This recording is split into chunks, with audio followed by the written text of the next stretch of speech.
This is Pitch Please, the show where people who play games pitch ideas to people who make them. This week... I was going to say, have we made Plants vs. Zombies? This is what's going to happen. Welcome to Pitch Please. My name's Alex. I'm joined by developer Chris from Foggybox. Hello. Developer James from Catastrophic Overload. Yo, yo, yo. Thomas, the Ideas Gorilla. Yo, yo, yo. Oh, the ideas gorilla. I was kind of hoping you'd make a gorilla noise. Yeah. No, I was too fixated on James's strange yo-yos. Yo. Yo. Are you ill? James What's going on? I am James 84 years old. Okay. Alex, as Tom missed out, can you do the gorilla noise for us? Yeah. Alex, the hosting gorilla.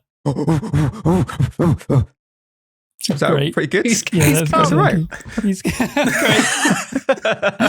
Thanks. Thank you. All right, that's a good Thanks. start. Let's start as we mean to go on. Look, if you've not heard us before, the way this whole thing works is one of us is going to pitch an idea for a game. And the other one's just going to make gorilla noises.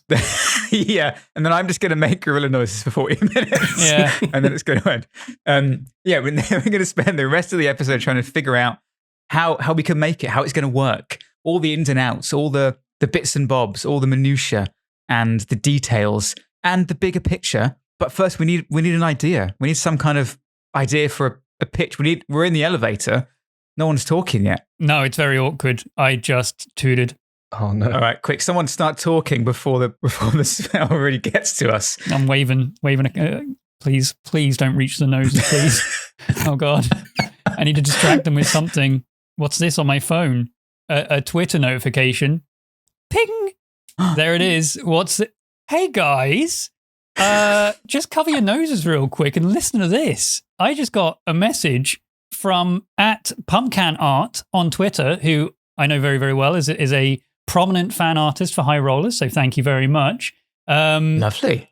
And she says, okay, so game idea, Necroplanter. You're a necromancer who has sworn off living flesh.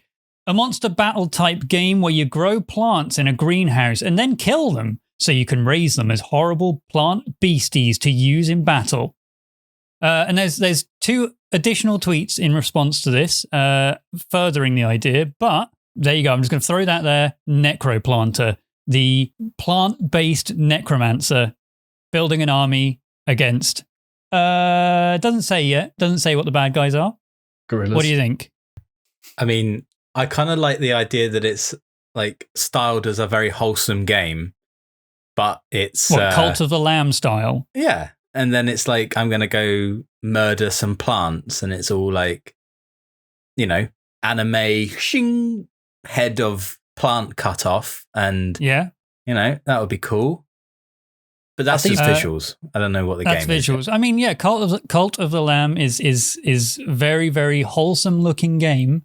And you've got very nice, friendly little villagers in your cult. And then a tentacle comes out of the ground and pulls them in while blood pours out of their eyes when you sacrifice them. And it's incredible. It's a great game. And I love that what's the word? Dissonance in the cutesy style. That really reminds me of Will's. Like I feel like Cave Blazer's Will. Yeah, he's a really sweet guy. But he bleeds out his eyes. He's a really sweet guy, but he's actually a serial killer. His games are kind of similar. They're a good mix of it's like cute stuff or like wholesome visuals with some pretty gruesome stuff happening. Like Wild Frost as well is a little bit like that. It takes the edge off, right? Yeah. It's just like, oh, that's really cool. Oh no, he's covered in blood. And you're like, yeah. It's funny. It's like good comedy. It's something for the real gamers out there. The ones that are like, oh, I'm here to shoot stuff. But secretly, deep down, they love their cute little animals. You won't catch them playing Animal Crossing, but they do. In this case, cute little flowers or plant. Oh, in this case, yeah, sorry, back to the idea. In this case, you're growing hyacinths so they can become diacynths. Oh, wow. Oh, So are these And like? I know you didn't think up that in advance because we've only just seen this tweet. I don't know. He's probably been sitting on that for a couple of minutes. I've been trying to think of a plant. For some reason, more like the only one- daisies, and he's just like, no, that doesn't work. Day dies. Well, no, wait. So are these like the plants? Do you know like the bitey plant in Mario? Well, I can't remember what they're piranha called. plants. That's the one. The Venus Tom. flytraps. Bitey These plants. fly traps are the bitey ones. Are we envisioning Put a coin in its mouth and it the starves to ones death. like that, or are they similar to like atomocrops? No, wait, hang on. Sorry. You just said that and it kind of got brushed over. You put a coin in its mouth and it starves to death. Yeah, so my cousin had one when I was a kid, and he used to just put a coin in its mouth to get it going, to get it to to get the mouth to get it to trap. Yeah. He's really got good money at on the rolled side. But what happens is if you do that, This will get you going. The reason it falls is because it thinks it closes its trap because it thinks there's some food in it, and if it can't digest the thing that's in it, then it Like just a coin. starves. Right. Yeah. So So don't your don't brother buy. That's tortured- a hot tip. My cousin, Your cousin. don't buy them and put your finger in them or set them off for fun because they're dying. Or do, but as long as if you do it, at least know that's what's happening, and maybe you like that. Fine, but We here at Pitch that's Please that. condone plant torture. Okay, anyway, back to what I was saying. Have any of you played Atomocrops? I've seen it played. Isn't that like a bullet hell? It's like a bullet hell farming roguelike Okay, set in the atomic wasteland where you basically, I think you grow plants and they can defend, or you have to defend. I played it ages ago. Right. And that's how good my memory is. like a tower defense. But like they're very like mutated like plants. I mean, if you just Google Atomocrops, you'll see what they are. But are these plants? Are they just in the ground and they can have a radius, or do they walk? Like what we kind of imagining? I mean, the way that the tweet says, it's like a Pokemon. You're raising like a beastie, right? It depends on how you on what the transition is, right? Like 'cause the idea is, at least from what I'm understanding, is they start off just as normal as plants, and then you kill them, and then like I've just read the tweet. they grow or turn into these other kinds of plants based on whatever your methods are, I suppose. And those are the plants that end up being like that. Some of them maybe can walk, some of them can't. I guess it depends on like what we want to do with them. So Yeah, are no, we I've thinking, just are we been thinking I guess yes. turn-based like Pokemon? What are we thinking? Oh, what the actual combat Yeah, itself? let's get into some combat action. Would you just run around and they follow you about a bit like Paper Mario and the little like people that Pikmin. follow you? Could what's that? I think it's Xenoblade, where it's like auto attack, but you spam abilities. So you could do it like that, maybe when you like have real encounters. time combat. So real time, but it's automatic, and then you're managing your abilities of cooldowns and stuff, and triggering them when you need to trigger them. Maybe Right, you could have yeah. a hot bar of abilities for your followers. I just had an idea. I want to get it out before I forget about it. This might be rubbish, but like if it was just turn-based like Pokemon, then how can it be? What would make it different than other than just like reskinned Pokemon? What if they were like zombie plants, effectively? That like basically when you recreated them, or when you created them, turn them from normal plants into like necroplants. They have a certain amount of energy. Like they will die over time unless they feed or defeat another plant. And so when you go into battle, the plants that you're using are almost kind of disposable in that you have to defeat an enemy within a certain amount of time, or that plant dies. You lose it. And if you get it, then it regains health for the rest of the turn, or it's safe until the next fight or something. I don't know. I was going to say, I like the idea that you are forced to use your necroplant, because like, if you're referring to Pokemon, you have the Pokemon that's sat in the bag or in the computer that you never touch, and you've got your like core 6 that you just keep leveling up. Dust. If it's like, I really want to keep this beastie that I've made, I can't just leave it in the bag because it will die. I really like that. It forces you to rotate your party. Wilt, yeah. One thing I was going to say is using either a day-night cycle and a season cycle. So certain plants are stronger in certain seasons, and maybe some are stronger in sunlight because they photosynthesize. Maybe that's like a passive effect they have, or some are stronger in the moon, certain weather. Like I think using that will also like change up the way you have a part, like what your party is. It's winter in 5 days. I've got some plantimon that are strong in the winter. So I'm going to have to swap out, and I have to then change up my way. I can't just do the classic keep the 6 Pokemon and just run through and level them up. You then sort of have to change them out, otherwise you are at a disadvantage. So it's kind of giving you different play styles based on that. But I think like a day-night cycle would also like be cool. Where maybe that is cool. I like the different seasons make sense as well. Like there's a type of plant that is extremely powerful, but only for like 2 weeks in a year or something like that. Like orchids or whatever. That's so cool. Only on a full moon. Sorry, I'm getting excited. I'm going to read the next part because it is kind of tied into what we were just talking about. So the next part from Pumpkin is how well you grow the different plants and the method you kill them affects their stats and abilities. E.g., death via frostbite increases frost resistance. Watering correctly improves HP. Possible time pressure mechanic as growing/killing plants takes time. So not only are you just going into a greenhouse and just saying, right, you lot, come with me, you have to kill them in a particular way. Like with the example, freezing them, and that increases their frost resistance. But I mean, I guess, what are the many different ways in which you could kill a plant? Heat protection. Fire. You could overwater them. Underwater them. Well, I guess them.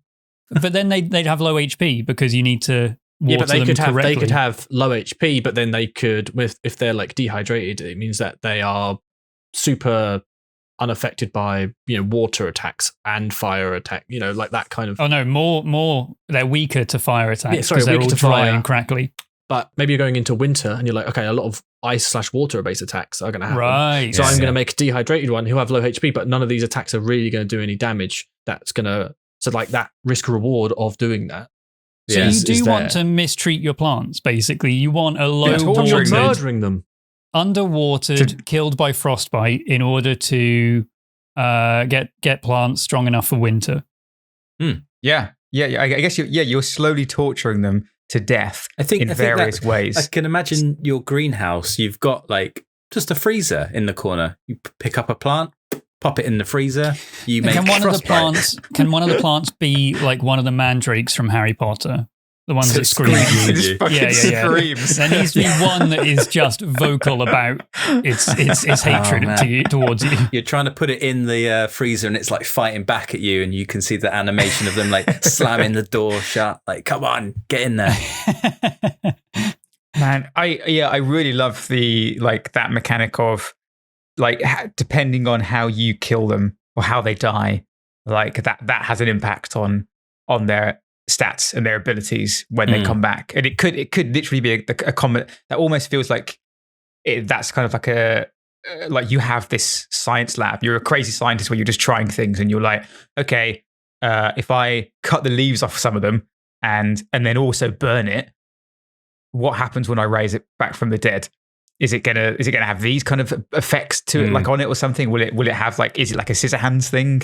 Or like, like I feel that you can just experiment in lots of different weird ways and see the outcome. Well, completely building on what you just said, I was imagining, like, say you've got a plant, he's got 10 HP. You can choose to prune and it would like half his HP, but then you get like something else you can combine with another, grow a plant that has benefits from both.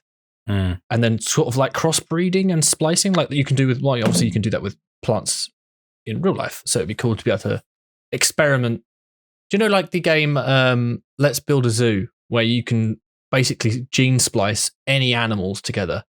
Oh, and yeah. Like it just, you get some really dumb shit. I think that, but obviously with plants, but they inherit, they have a chance to inherit traits or a chance to inherit, attributes from each other. So you could have one that is alert, is high effective against fire and ice. And you're like, okay, what stops it? And then you're like, well, it has, some negative effects of this. So essentially, in the growing period of this plant, you're training it to be what you need it to be when you raise it from the dead before you send it off to fight things. And when it dies, you're then able to give those stats to future generations of plants. No, I think you should have to do it whilst those plants are alive, dead, but alive. And then you sort of half their benefit. Can you, yes or no, send out smaller plants to explore the land and uncover the fog of war? I didn't realize we had a fog of war.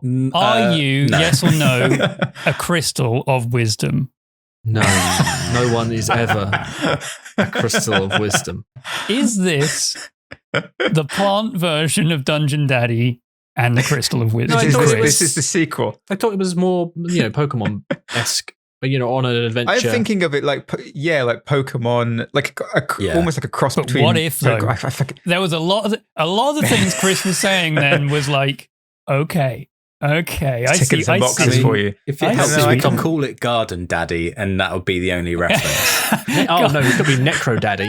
It's got Necro Daddy, yeah. Oh my god, that sounds. The pod of And the fortune. Garden of Wisdom. I don't know. Yeah, I do not remember anything from that pitch, so anything was purely coincidental. I remember the 100% baby run. yeah. That's the thing that sticks in 100% my scat head. baby. Oh, was that But that one? anyway, Yeah. I'm going to read out the third and final part because, again, Chris, I think you're along the same lines here. Okay. From Pumpkin, when your monster dies, you receive their seeds to regrow them as you wish. Monster breeding mechanics as you cross-pollinate plants. Greenhouse facilities expand. Find new seeds, etc. Bonus points for extremely silly cartoon plant gore and violence. Who are you fighting? No idea. Okay. And that's it. Yeah, but that's the end of that. The entire pitch has now been read. So I feel like, who are the natural enemy of undead plants? I feel like it's got to be like sort of gardening cult, right? moles. Not moles. Fucking I was thinking moles. more like we need a Team Rocket. Maybe they use herbs. They're Team Rocket. I think gardeners is good, right? They don't want they Team don't want oregano. undead plants to like. Is it that you're are they pitting their alive plants against their like holy plants against your undead plants? I will say, like, before we move on, I don't until the plants are killed and brought back from the dead. I think they're just normal plants. Yeah, I don't. Yeah. I'm not imagining them like monstrous or anything. They're just plants, and then you do your magic. And there is two very distinct halves of this game. One where you are sending your necrotic plant army across the lands to destroy any and all gardeners you can find, and then the second half is like a really nice lush meadow with a log cabin, and you've got a little watering can and a straw hat. And you're building great little plants, and then occasionally you wrench one out of the ground and throw it into the freezer. Is this instead of it being like turn-based combat? Is it like an RTS? And each character or creature you make just has maybe the one thing they do, one move. You train up that one move, and then you amass like your army, and then you lead them off to fight Big Corp. Big Corp. I was imagining invade the town because I was playing Tweed Killer. What was it called? Despots game yesterday. Despots, whatever. It's an auto chess game basically. What is okay? And yeah, so auto chess games being if you recruit like 3 warriors, then you get the warrior buff. If you recruit 3 archers, then you get the archer buff across the team. Or in this case, like, you've got 3 hyacinths, you've got this ability, you've got 3 roses, you've got the thorns ability. Maybe there is some way of having to format your army without making it too big, but also keeping it nice and compact or whatever, to create some kind of structure and formation by recruiting, I guess, the right plants at the right time. That's yeah. Could you like in terms of because what you were talking about earlier about like splicing the different like experimenting with different plants and putting them together. Like for example, if you were to get say if you do have like you need three roses to get the thorns ability or something to get the thorns like inherent trait, then but if you also have the hyacinths and they're like, I don't know, you get +1 defense or something with those, could you splice Hardy those together hyacinths so that you yeah famously, and then, so that then when you like, though you don't have any actual roses, you carry the rose trait over to the hyacinth, to your new spliced hyacinth rose monstrosity, necrotic monstrosity, and maybe it's like not as powerful, the effect that the trait when it's not pure or something, but you retain that trait. You can have like hardiness and thorns in one plant, and then that will increase the bonus for like, so it count you if you have 3 of these hyacinth rose monstrosities, then they have the traits of both sides. I think if you boil it down to the very bare minimum, it is I breed these two things together in hopes of getting the rose archer plant, whatever that is. And I didn't get that. That's not going in my army. So I'll throw that away and try again with another combination or whatever. And you can't just do this forever, because what's stopping you from just building the greatest plant-based zombie team ever right from the start? So just trying to think who what's the goal here? Is it actually you're not going out attacking, you're just on the defense the whole time? Are you in your garden, your necro garden and your greenhouse, but maybe you're not supposed to be growing plants? You're a necromancer. You're supposed to be going off doing your job, and you're not. So wait, so people are fighting you because you're not killing them and raising them from the dead? They could be other necromancers, right? Because you have shied away from eating lovely flesh. So maybe you have to grow some plants to eat, and you have to grow plants to kill. Vegetarian necromancer. So the start of the game is a cutscene with this skeletal figure in the garden having a great time watering plants, like I said, straw hat. And then he stops and he sees this mist on the horizon. He sighs, he puts down the watering can, and he picks up his scythe. That's the intro to the game. Brilliant. Right. Nice. Yeah. And then he cuts off all of his plants' heads and raises them from the dead. I think that's how, like, yeah, if he has to, like, if it is, he's been exiled or cast out of the necromancer guild or something, and they're like, you can't, like, you're not allowed to do this or whatever. Like, basically, for whatever reason, they want to attack him. They want to stop him from doing it. And so he has to use his plants to defend against the necromancer guild. So kind of something like this that. might just be because I've been playing a lot of Kingdom 2 Crowns lately, but I'm getting that vision of like you've got your walls around you, and as you expand your greenhouse, you need to expand your walls a bit. You increase your defenses. You've got more plants that are hard, like say bringing in what Chris has said about the seasons changing, so you're still in your same place, and you're like, right, I've got to swap out my plants for my frost hardy ones. I think that could work. Yeah. I think now you can stop me, by the way, if I am going too deep into this auto chess idea. But I do like the idea. Yeah, no, okay. Yeah. Oh, shit.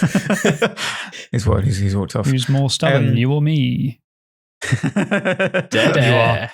I want to hear it. I want to hear it. Okay, fine. All right. Okay, fine. Yeah, I think it would be cool because a lot of auto chess things tends to be very reactive, where you're like with the Dota one. I'm not sure if you have played much of it, James and Chris, but you see someone has picked up this thing, and then suddenly you're like, well, I probably won't be able to get that, so I'll pivot to something else, a different strategy. Whereas in this one, in between battles, let's say you have gold and you can buy seeds, or you buy water, I guess, to feed your plants or whatever else. You have to plan ahead, because you can't just plant a seed and immediately get it. You have to cultivate it for a few battles in advance. And I guess that could lead to like this snowballing effect where it's like, shit, I haven't got any gold because I've been losing so much. My plant is dead. My garden's dead. I've got no army. I guess I'm going to die. I guess it could lead to something like that, which might be a bit shit. I'll die. Guess I'll die. But I think that could be kind of interesting, like knowing that winter is coming up, or knowing that summer is coming, or knowing that the next fight is at the night time, or whatever else. Yeah. And having to plan in advance, or even just tearing up half your garden because of an unexpected event. It's like, shit, okay, the stuff I'm currently growing is going to be useless when this battle comes around. And yeah, like that sort of then pressures you into expanding your greenhouse so you can A, have a bigger army, and B, have much more fallback if something changes, or a different element turns up, or whatever else. And like, if there's gold, building new equipment, like say, like maybe improving your irrigation system, or, getting a plow in so you can make more land, that's all sort of cool stuff. We absolutely, this is non-negotiable, have to have a cute little calendar on the wall where you can see the days being crossed off as it's coming to winter. It's like, three days to winter, and it's circled on the calendar. You'd be like, I've got like 5 days to grow all these plants. Shit. I think that would be really cute. Yeah, I think this Necromancer is non-negotiable. That's in the game. It has to be there. Sorry. I think this little necromancer is very cute. It's why he was dismissed. He just wasn't scary enough. Yeah, it's kind of like Monsters Inc. It just not scary enough. You need to kill humans, not plants. He's babby, you idiot. And that's why you've been exiled. And actually, we're running out of bodies, and now we need yours. So give up. He can be called Peat. Peat. Yes. Oh, Peat. Yeah. He's called okay. Peat. Right, okay. Peat. Right. Peat. Peat the Necroplanter. Yeah. Yeah, I really love the growing element of it. Like that to me just feels like super exciting. Like I love the idea of being able to experiment with these different strains of like the different plants that you have. And like also the fact that it's like when do you start? Like could there be an element where it's like I'm growing this buddleia or whatever, and do I wait? Like at what point do I kill it? At what point do I start experimenting? Because the longer I leave it, does that mean that when I bring it back, it's going to be stronger? It'll have more health or something. If it's fully formed, if it's fully grown or whatever. But also there's a timer coming up, so actually I need more of these units. I need to experiment quickly.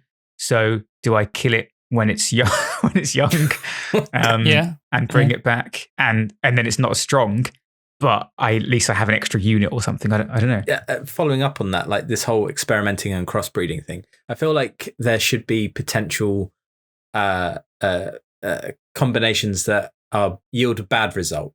So you could accidentally like create this abomination of a plant that then starts tearing ass through your stuff, and you're like, oh my god, tearing ass. You've got to go and you've got to call in your buds, the plants that you've already made, to sort of kill it.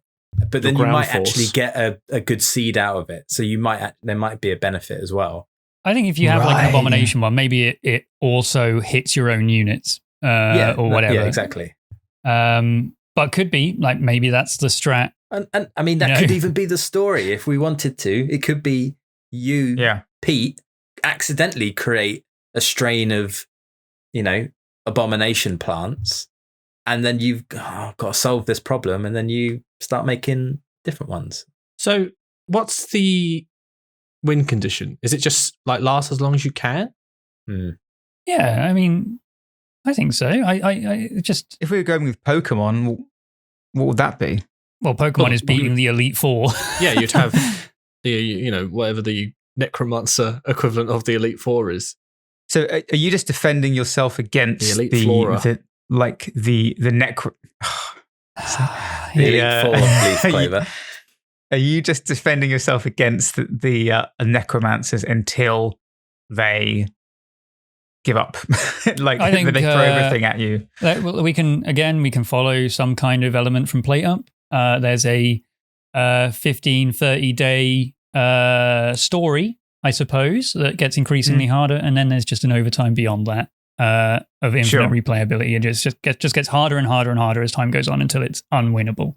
But I like that structure because then it becomes a tournament for a lot of people playing it, where I'm I've just survived the 17th Necromancer wave after the end of the game. Wow. Look at me. I've also been playing this game for 60 fucking days. My eyes are bleeding. I've just unlocked a poppy that's resistant to frost. Oh, was that good for you, mate?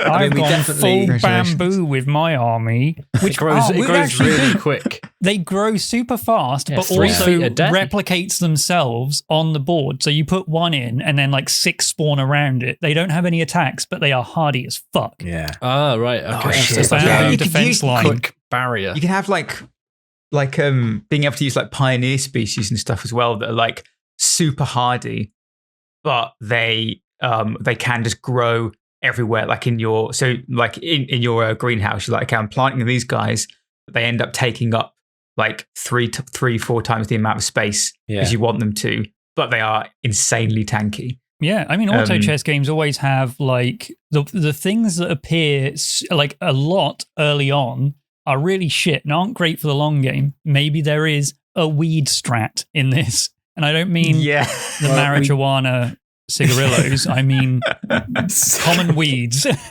we definitely need a weed killer that makes your plant poison resistance, right? So a means of killing off the plant. Yeah, just slowly kill it with weed killer. And it screams every time you spray it. Yeah. I think this could be really, really cool. I like this. I'm going to do a cactus only run.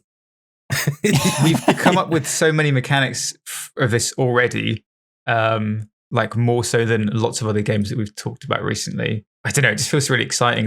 The one thing I was thinking was like, what happens with, okay, so you're like, where is the limit with the plants that you're making? Like, once you've killed them and raised them from the dead and you have them like in stock or you're in store, like what are you doing? Are we still going to have that kind of decay mechanic? So it's like you have to use them. You're forced to use them within a certain amount of time. Otherwise, they're just going to die. And you have to win battles in order to keep them alive because they have to use that energy. How do you sustain a zombie plant? Is a question I pose. It has to eat other plants. It has to kill other plants to eat its planticide. So in my head, at least, that's what so that they have to win battles basically, and then they eat the other plants, right? In my head, they're fighting other necromancers, so they're sustained by the energy of the dead, the army of the dead that's coming after you. The skeletons are ground down to make fertilizer, just like in Minecraft. And real life, I suppose, in some form. Well, how is everyone picturing the combat? Is it like an RTS kind of thing where there's like your units that you build up are just hanging around in your garden? Is there like only 7 or 8 plants that you've made that are like your core team? I've gone deep into this auto chest idea now. Unfortunately, because if you don't know, auto chess, the battles are done automatically. Like they follow a very basic format of I'm closest to this enemy, I'll hit this one, or this one is the weakest, that's the one I'm targeting. But then they just go out and just swing away, and you increase their attack speed, you increase their damage, you increase their defense and health and whatever else to just survive more fights. So in the context of this game, sorry to cut you off, would you place your plants in the defensive place where you're like? Yeah, I think so. You've got your entrance to your garden or whatever. That's what you've got to fortify. Would you say, okay, I want this plant here, this plant here, this plant here, and then you could just still let them go. Just let them sit there and do their thing. Yeah. And then I guess you could swap them out then. So you could still keep the decay mechanic and be like, all right, you guys have had a chance. You go to the back. You 3 go to the front. I was going to say, have we made Plants vs. Zombies? This is what's coming to mind. Sorry, I mean zombie plants versus zombies. Yeah. Maybe that's where the auto battler. Yeah, like Plants vs. Zombies is real time, right? Like you place the first couple of turrets, you press start, and then the money that you gain as you're killing, you have to continuously place things. So there's no pause really, except in between levels. Whereas in an auto chess game or team fight tactics or whatever else, things like that, you have your fight. It's automatic. You just watch it happen, and you can assess and say like, oh, this thing got hit real hard. I can move this around, or these ones weren't quite defending my weakest unit, so I can nudge that about. Or this guy did absolutely fucking garbage, so I'm going to remove him. And then the money that you gain for that fight, maybe you are gaining bone meal, and you can use that as a resource.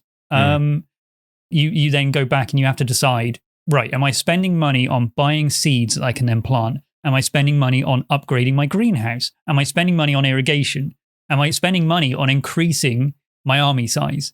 And I think that's the interesting sort of curve with auto chess games is, do I get the upgrade now? Right. Yeah. If I get the upgrade now, then I'm going to be slightly ahead of the curve and I can do all this. However, I then won't have enough money to buy these things.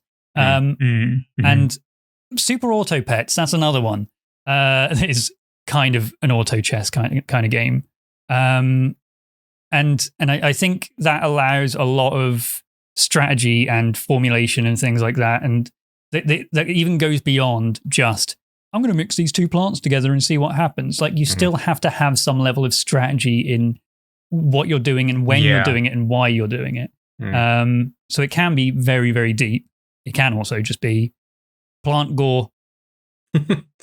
I could imagine there being perks that you could maybe purchase, or like, you could buy the Bone Mill Plus or something, and like, I'm basically thinking mid-battle. So you can affect the outcome of a battle by, running up to your plants and going, all right, I sprinkle magic dust and it gives everyone a buff for a brief period or something.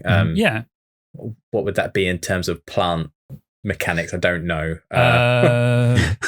Miracle Grow. Yeah, right. But I think that would depend on, like, also that could then lead into the positioning of your plants, because depending on certain, like, if you have like a buff that's like, okay, this buff will apply this effect. This will apply Miracle Grow or something to this line of plants. But like, and say it's I don't know, say it's a 4x4 grid or whatever.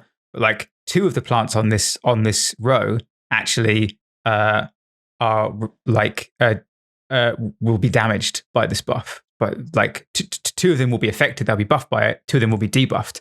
So you have to think about like the positioning in that sense as well. Like, I don't know whether that's getting too intricate, like too overly complicated. But maybe. I thought that could be kind of fun. The only way we can know whether or not things are getting too intricate with a game like this is by actually playing the dang thing, and we unfortunately it just doesn't exist. However, I am seeing a game so visually in my head, probably more so than a lot of games we've pitched on Pitch Please. That I am a little sad that it doesn't exist, because I feel like I play it a ton. How are you picturing the camera and stuff? I'm thinking like isometric in my head at the moment. Yeah. I think the battles following the auto chess style is two grids next to each other. It's just almost top down, kind of 45-degree angle, kind of looking down on the battle. But then for some reason, I'm just imagining like a side-on view, like a like a side scroller, I guess, for the gardening side of it, where you literally are just running around. Okay. You see the rows in one plot, you see the other plants in the other plots, and you just interact with them as you run across your little garden. Maybe it could be different. Maybe it could be more, I guess, at risk of fucking saying it, Stardew style. I love we've been avoiding that for like using that word for 40 minutes, but it had to come out at some point. But I know. So okay, look, we're kind of running out of time. But what? You do that in so many other games. Like, how did Stardew become the Animal Crossing? Harvest Moon like. It's Harvest Moon. Let's bring back the appreciation for Harvest Moon again. Not the that's recent what we're going to call them from now on. Maybe the classic ones. The new ones aren't called Harvest Moon. They've got a different name. Are they not? I think like Tale of Seasons or something weird like that. There were some horrible ones that came out. It's a Seasons like. Yeah. Could you give us a rundown of what this game is right now after we've been talking about it for the past 40 minutes? Sure. So Peat, the Necroplanter, Necroplanter is a currently admittedly, it might be different in a lot of people's minds, is currently a auto chess, auto battler style army building game where you are a necromancer who unfortunately doesn't harvest bodies and bones and skeletons and zombies, but You're instead you're a vegan necromancer who harvests plants and vegetables and fruits. Oh, we never actually went into plants and fruits and vegetables and Or stuff as well. mushrooms. Oh my god. Or mushrooms who Yeah. have a Oh, no, hive don't get me mind. started. They have like a hive mind ability. Is it Oh like my a God, they're anyway. They're like little scout towers. Oh wait, no, that's an LCS. You can have little fungi. Anyway, you harvest. Stop mushroom on the board. You harvest plants and fruits and vegetables that you grow in very particular ways to benefit you with different stats and resistances and strengths and abilities that you then send out to battle against the necromancer horde of skeletons and zombies. The very necromancer horde that exiled you from their tower of death. And you just want to live the life of peace, but you can't. Pete, you can't. I'm gonna live the life of peas. All right, look, And this, yeah, that's the game, it's cool. I like it. I like it a lot. This sounds fantastic. Like I still, there's still a part of me that is kind of like, man, what is this like if it is like a Pokemon battler? But I feel like, I mean, this is the kind of thing that like from this prompt, anyone who's listening to this is going to have a different idea, but in a good way. Like their brains probably firing off like we are. Yeah. If they have other ideas of what it is or what they think of our ideas, they can tell us. But where can they tell us, Tom? That's a very good question, Alex. And I'm going to tell you right now. Yeah. Now just whisper it. And now I'll then say it as if you didn't just tell me it. Yeah. So it's pitchpleasepod@yogscast.com is the email address. Yeah. Okay. Thank you. Okay. At pitchpleasepod@yogscast.com. Is that the one? What? Nice. That you can send us an email there, pitchpleasepod@yogscast.com, of your banging pitches and killer ideas. Or yes, please. if you don't like email because it's 2022, you can send us a message on Twitter at which is pitchpleasepod without any vowels. Please. Or leave us a review, or just scream out the window, and I don't know, maybe someone in your area also listens to the podcast. Doubt it. Yeah. Do you have a nice soothing voice? Send us a voice recording. Send us a voice recording. Yeah, we love those voice recordings. Honestly, I love the voice recordings. I want more of them. Please. Please send voice recordings. Also, I just want to have like And a quick pictures. shout out to pictures. Please don't send pictures. Demogorgon White, who had the Golden Town idea, just listened to the episode while we were recording this podcast. Yikes. They just replied and said, they are now in tears. I've unsubscribed. I'm not listening ever again. They've said, I'm glad I provided you with a solid brainstorm. Originally, I was thinking something like Satisfactory with golems, but I like your ideas too. Kind of like the picture of it being collision on so various golems can crash into each other. That's kind of what we were. That's kind of the idea that we had. Absolutely. So look, one satisfied customer. We've had one satisfied customer. If you want to be satisfied by us, then send us a voice message and we'll satisfy you for free with just our voices. We have that power. For free. No cost. Until that time that we do so. Until we satisfy you next time. Goodbye for now. We'll see you next time. Thank you for listening. Until next time. Goodbye. Goodbye. Goodbye.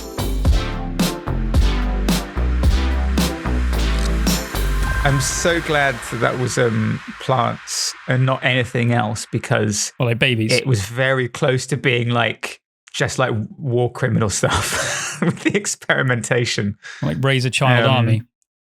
Yeah. I haven't fed this one in weeks. Just all geese. It's blood hungry.